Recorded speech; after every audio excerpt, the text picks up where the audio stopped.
Sziasztok! RouterOS 7 tanúsításkezelés a mai téma. Elkezdjük boncolgatni a rendszernek a héját, szélét, talán a képességeit. Vendégünk Attila ismét, aki Sziasztok! Talán a legtöbbet tudja közülünk erről a technológiáról, és igyekszünk együtt átrágni magunkat ezen a témakörön. Azért a notebook és azért az ismertetőanyag, vagy emlékeztetőanyag előttünk, hogy véletlenül sem maradjon ki olyan, amire esetleg kíváncsiak lennétek. Úgyhogy tanúsítványkezelés. Vágjunk bele!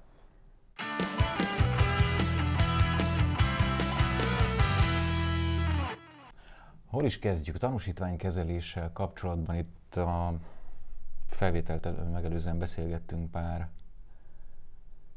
régi sztoriról, régi élményről, amit talán mindannyian még az iskolapadban ülve tanultunk, vagy valamilyen tanfolyamok alkalmán súlykoltak a fejünkbe, és előjöttek ilyen régi sérelmek, hogy nagyon régóta van velünk ez a megoldás és ez a technológia. Ugye valójában a Nemzetközi Telekommunikációs Egyesület, Szövetségnek a szabványáról van szó, ugye X509, és abból is a 3-as verziójú példányt fogjuk boncolgatni, amit az IETF egy kicsit másképp, a PKI, azaz a Private Key Infrastructure nevezetű szabványcsaládban, vagy szabványgyűjteményben említ meg és dokumentál.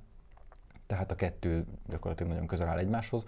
Viszont odáig jutottunk ma, hogy ez a két szabványcsalád, ez valójában egy framework-ké kezdett alakulni. Nagyon sok kiterjesztési lehetőség, sok rugalmasság van benne, tehát nem csak kifejezetten személyazonosság validációról fogunk majd beszélni, vagy személyazonosság validációra tudjuk használni.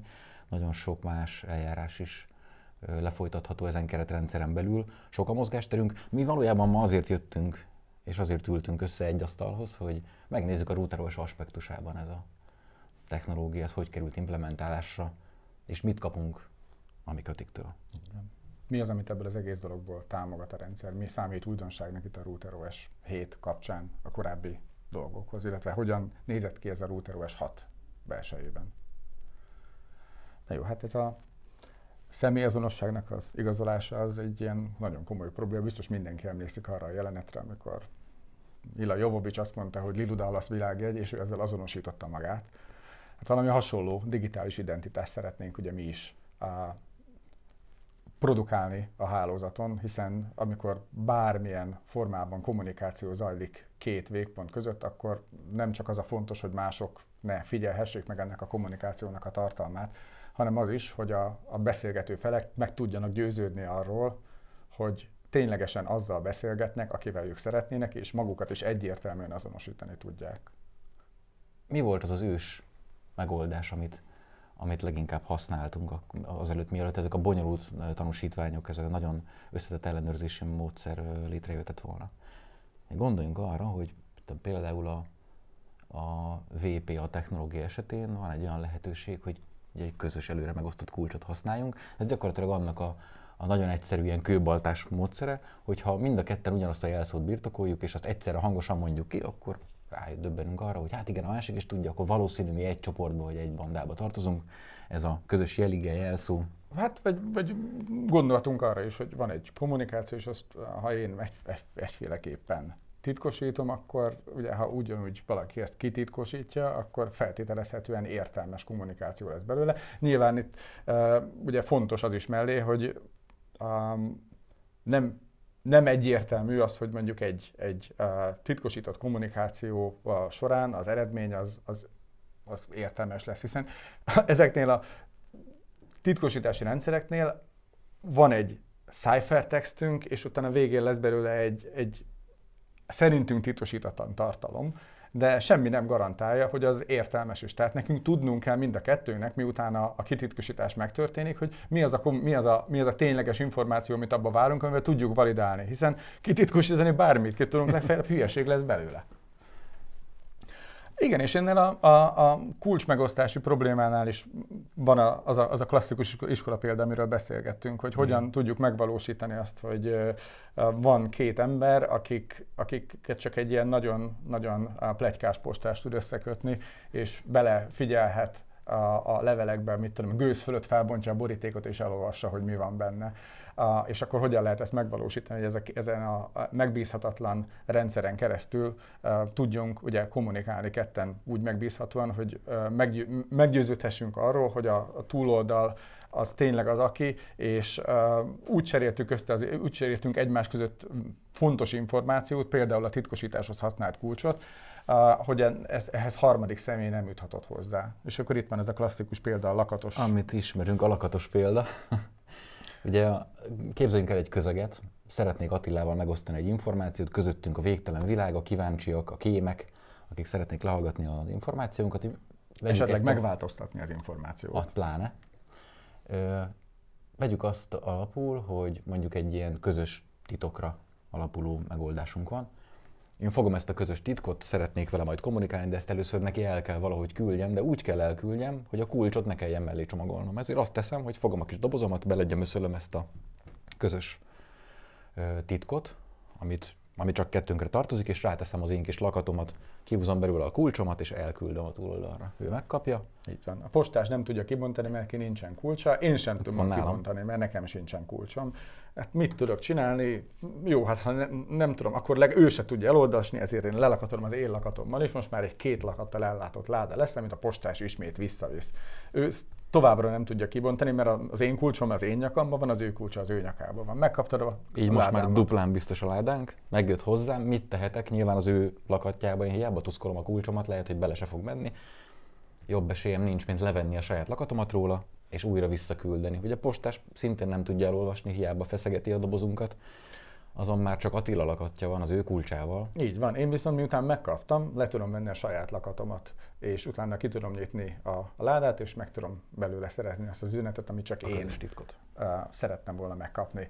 És nyilván, ha azt nézzük, akkor ez nem kifejezetten kommunikáció szempontjából nem a leghatékonyabb dolog, hogy itt mi oda-vissza passzolgatjuk a dolgot ahhoz, hogy eljusson egyik helyről egy másik helyre, és ugyanezt nyilván majd esetleg visszafelé is el kell játszani, hogy ha egy másik fajta titkosítási módszert szeretnénk használni, vagy másik fajta titkos információt szeretnék eljutatni hozzád egy ilyen megbízhatatlan csatornán keresztül, de ez tudja azt garantálni, hogy útközben senki nem férhetett hozzá az adathoz, én viszont hozzám eljutott a dolog, és amennyiben megbízunk a saját biztonsági eljárásainkban, ugye szintén egy külön kérdés ennek az egész témakörnek. Hogy a lakatunk mennyire biztos, és mennyire feltörhetetlen, vagy mennyire megpiszkálhatatlan. Gyakorlatilag ezek az analógiák azt hiszem, hogy passzolnak azokra a digitális technológiákra is, amiket ma pont ennek az analógiának a betartására, vagy ennek a lejátszására hoztak létre nagyon okos matematikusok, akik ezeket az algoritmusokat és eljárásokat ugye sok-sok éve, évtizedre reszelgetik. Igen, számogatják a prímeket, nagyon hosszú számokat. És mindenféle véletlen számokat generálnak hozzá, és talán valójában pont ezek azok a pici aspektusai ezeknek a technológiáknak, vagy algoritmusoknak, amin keresztül picit meg lehet vakarászni őket. Tehát vagy a random generátort szokták általában befolyásolni, vagy annak a hibáját, vagy esetlenségét aknázzák ki az esetleges rossz akarói egy ilyen algoritmusnak, vagy valamilyen módon ebbe a véletlen számgenerálás, a prímszámokkal történő mindenféle variálásba avatkoznak bele kívülről. Igen, vagy esetleges kódolási hibákat. Ugye, ha valami, ugye azt mondhatjuk, hogy ezek az algoritmusok bonyolultak, és akkor ezhez véhetőleg bonyolult szoftverkód is tartozik, és van egy ilyen érdekes képlet, ami sokan ismernek, egyenlő M/C négyzet, errors egyenlő more code a négyzeten, tehát minél több a kód, annál valószínűbb, hogy valamiféle hiba lesz benne. Igen. És volt erre példa korábban. Kinél volt, a Sony-nál? A Sony-nál? Mondjuk az pont ugye egy nagyon modernnek mondható algoritmussal történt meg, amire persze ugye hogy is működik a világ, mikor megjön egy ilyen új algoritmus, a matematikusok bebizonyítják, levezetik, implementálják valamilyen demonstrációs szoftverben, egy prototípusban. És utána jönnek az emberek és elkezdenek. És utána az emberek írni. Azt mondják, először jönnek a marketingesek, ugye táskában körbehordozzák az új kódot, hogy ez most feltörhetetlen, ez a tuti, erre elkészülnek a szilikonok, amik ezt képesek nagyon gyorsan számolni, együttműködni vele, implementálják a nagygyártók. Majd először jön az, amikor ebben a rendszerben valaki először kimondja azt, hogy hoppá. Itten találtunk valami apróságot. Volt ilyen már sok helyen. Volt ilyen. Volt, én emlékszem, hogy volt egy azt hiszem OpenSSL-lel kapcsolatos mutatványos, ami az volt, hogy hát nagyon véletlen volt, de azért annyira nem volt véletlen. A Heartbleed talán? Igen, az utóbb volt, de volt még egy korábbi dolog, amikor gyakorlatilag 2/16-án kombináció volt a lehetséges variációknak a száma. Tehát ugye nem azt jelentette, hogy az eredetit sikerült visszanyernünk, hanem az eredetivel egyenértékű információt sikerült előállítanunk, és innentől kezdve az egész mutatvány hát ilyen céltalanná vált, hiszen minden olyan kulcs, amit azzal generáltak, az nagyon jól helyettesíthető volt egy másik 65.535 változat közüli egy másik kulcsa. Tehát hiába volt mögötte a tényleges a matematikai háttér, amennyiben az implementáció rosszul sikerült, akkor gyakorlatilag az egész sérülékenyé vált. Ezért fontosak ezek, hogy amikor arról beszélünk, hogy valamilyen valódi, true random generation, az tényleg valóban true random legyen, nem pedig csak ilyen pseudo random. Valójában nagyon nehezen tudunk biztosítani egy IT környezetben, vagy egy ilyen mikrokomputeres környezetben. Legalábbis volt szerencsém sok-sok éven keresztül szoftverfejlesztőkkel együtt dolgozni, és ott is azt láttam, hogy igen, sokszor hajlamosak voltunk arra, hogy ilyen code snippeteket örököltünk meglévő mintakódokból, ilyen proof of concept megoldásokból, és ugye azoknak a minőségéről valami kevés visszajelzésünk volt. Hát, illetőleg... Stack Overflow probléma, amit az emberek általában csinálnak. Egészen konkrétan vannak olyan integrált fejlesztői környezetek, ahol az ember rá tud keresni, és rögtön a Stack Overflow tud példákat is bepasztázni, aminek elég sok ilyen like-ja van ott a túloldalon. Nagyon veszélyes, ne csináljátok. Szóval, de igen, ez a fajta viselkedés sajnos egészen lemegy odáig, hogy a szilikongyártók például, amikor implementálnak egy ilyen megoldást a saját network szilikonjukba, akkor jellemzően adnak valamilyen SDK-t, egy fejlesztőkészletet, egy valamilyen proof of concept program vagy script gyűjteményt, ami megmutatja, hogy mondjuk az adott network szilikonban hogy kell azt a képességet kiaknázni, használni, hát, paraméterezni, egyáltalán beröffenteni. Pontosan, tehát ugye arról van szó, hogy még egy klasszikus szoftvernél az embernek viszonylag nagy szabadsága van, amikor arról beszélünk, hogy valami szilikonban van implementálva, valami szilikon mikrokóddal van megvalósítva, mondjuk egy szilikonon futó mikrokóddal, ott nagyon-nagyon rámennek arra, hogy az optimális, főleg méret, meg futás, meg ilyen szempontjából, ott az optimizációban már benne van az esély annak, hogy valami félre mehet, de ugye tegyük fel kellő mennyiségű tesztelésre, ezt lehet csökkenteni ennek az esélyét. Javítani hogy lehet? Hát a hardware-nek a cseréjével, vagy ha esetleg olyanról beszélünk, hogy a mikrokódot azt újra lehet flashelni, tehát azért vannak erre is példák, akkor hál' Istennek a gyártó ki tud adni egy új mikrokódot. De minden esetre az SDK-n keresztül tudunk ezzel az egész dologgal interfészelni, így tudják a magasabb szintű szoftver megoldások ezeket a képességeket használni. És amit jellemzően az integrátorok ugye adoptálnak. Tehát ez egy ilyen lehetséges hibaforrás. Na de kanyarodjunk vissza, mert azt hiszem, hogy kicsit elkalandoztunk ezen az ösvényen, hogy identitásról való meggyőződés, és most azt hiszem félretehetjük a nem identitást, most olyan népszerű lett az utóbbi időben. Tehát valakinek a személyazonosságával kapcsolatos hitelesség, annak az ellenőrzési lehetőség, és akkor hogy is jön ide a tanúsítási rendszer? Tehát hogy működik ez a valóságban? Hát, hogy hétköznapi élet. Ugye nekem is van, meg gondolom mindenkinek van már 18 év fölött egy ilyen személyigazolvány nevű kis címkéje, vagy ilyen lapja, mert most egyébként már egész munkás képessége vannak az elektronikusnak, de ezt tegyük most félre. De mitől hiteles ez? Attól hiteles, ugye, hogy egy általunk hitelesnek tekintett entitás, harmadik fél állította ezt ki. Hogyha ezt bárki más megtenni, azt szokták ilyen okmányhamisításnak hívni. Itt a szertifikéteknél, amiket használunk mondjuk a digitális rendszereink, vagy az ott futó szolgáltatásoknak az azonosítására, itt is arról van szó, hogy jó esetben szükségünk van arra, hogy legyen egy harmadik fél, amiben a kommunikációban résztvevők mindannyian megbíznak. Tehát a másik lehetőség nyilván az, amikor azt mondom, hogy hát ilyen diszkont harmadik fél, én vagyok saját magam a harmadik fél, hát bennem megbízhatsz, haver, ezzel nem lesz probléma. És akkor bekerültünk ezeknek az önmagukkal aláírt a szertifikéteknek az erdejébe. Így van. De ez valójában szerintem egy kisebb, zárt környezetben, ahol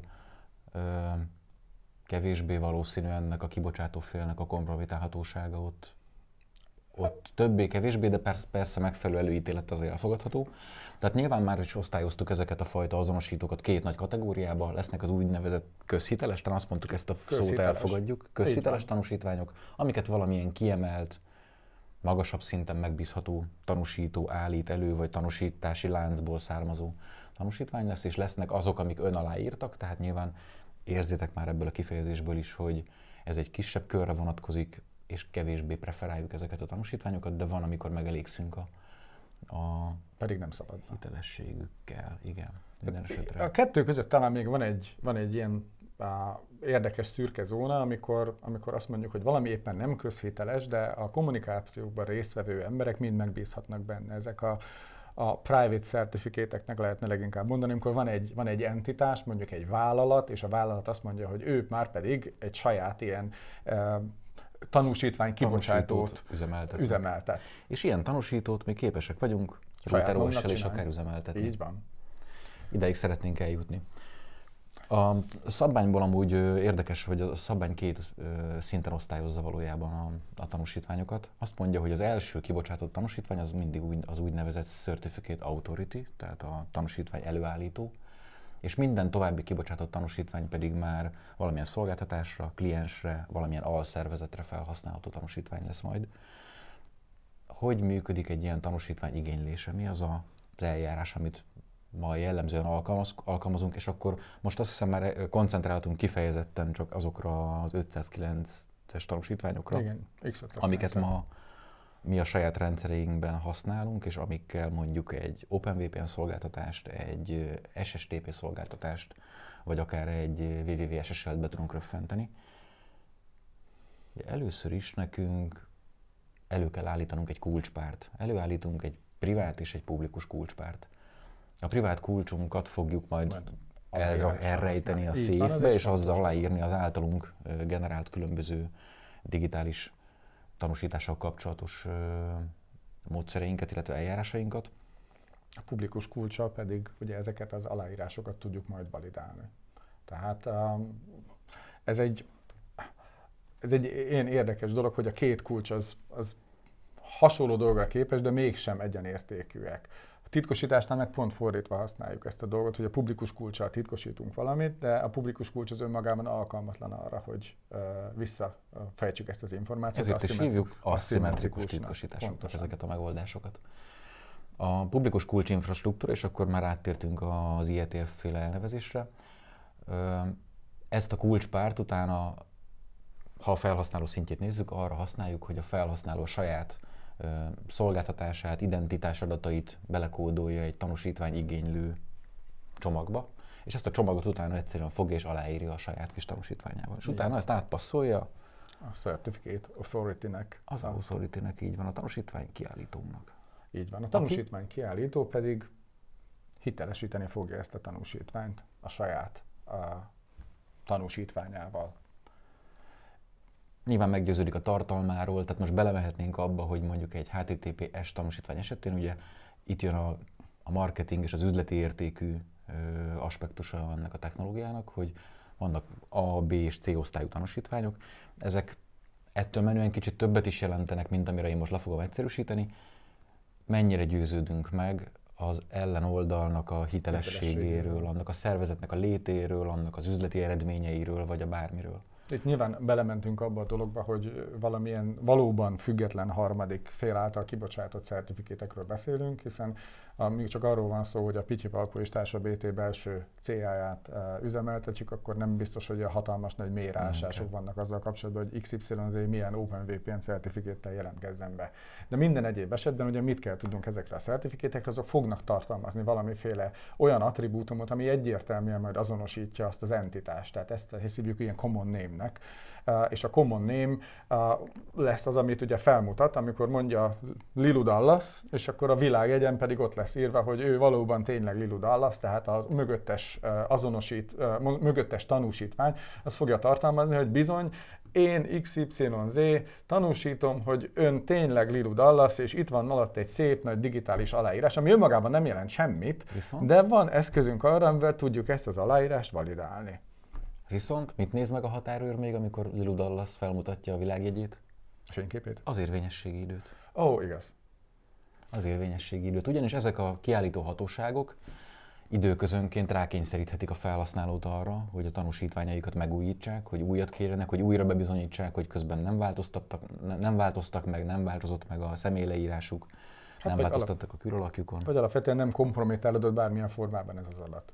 Tehát a digitális technológiákról beszélünk, egy folyamatos fejlődés alatt álló dologról, naponta újabb és újabb dolgok jön, ha nem is nem naponta, de mondjuk időről időre komolyabb újítások jelennek meg ezen a területen. Vannak olyan technológiák, amik ugye elavultá válnak, és valamilyen formában ezért... Féket kell rátenni. Pontosan, nem lehet ezt ész nélkül használni. Féket kell rátenni, de bár pont a felvétel előtt néztük meg együtt, hogy lehet a tanúsítványokat fék nélkül is üzemeltetni, mint annak idején Gyatlova az atomreaktort. Hogy... Hát van rá lehetőség, ugye mit is néztünk, 2048-ig tart, 2048-ig vagyunk jók a meglévő UTC timestampekkel, és utána valószínűleg elfogytak már a számok, és akkor utána azt mondták, hogy ilyen generalized timestampeket kell használni, de hogyha úgy döntünk, hogy még ezen túl is szeretnénk a világ végéig, meg talán még plusz 2 hétig biztosítani a certifikétnek a validitását, akkor oda egy ilyen speciális számot kell beleírnunk, ami valamelyik évnek az utolsó napjának az 9999, így van. Tehát igen, távoli jövőben egy messzi-messzi galaxisban is érvényes lesz még ez a certifikétünk. 23 óra 59 perc, 59 másodperc. Amit nyilván nem szeretnénk, főleg úgy, hogy mondjuk a kulcsunk előállításához lehet, hogy egészen hitvány eljárásokat használtunk. Hitvány eljárást alkalmaztunk, amit lehet, hogy már fejben kiszámol egy nagyon ügyes koreai. Vagy egy ázsiai. Vagy a mém is valahogy így szól, pontosan. Hogy mindig van egy okosabb ázsiai minta. De lépjünk ezen túl. Szóval ez elég érdekes volt eddig. Igen, és nem túl rövid. Úgyhogy úgy gondolom, ebből lesz még egy rész. Tartsatok ki. Legközelebb találkozunk. Sziasztok! Sziasztok!